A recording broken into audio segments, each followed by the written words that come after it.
Welcome to the Master the ODPS with GPT, your gateway to building modern data products.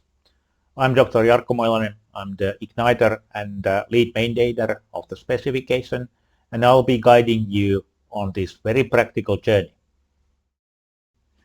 Open Data Product Specification, short ODPS, is a computational data product model for data exchange and monetization. It is the leading data product specification in the world, and it is part of the Linux Foundation. In this course, you will learn to understand the business value behind data products and how ODPS contributes to that. You will learn how to use the specification, documentation, and other resources. You will learn what are the 9 core objects of ODPS and how to define those in a YAML format. You will build your first ODPS data product specification in the course.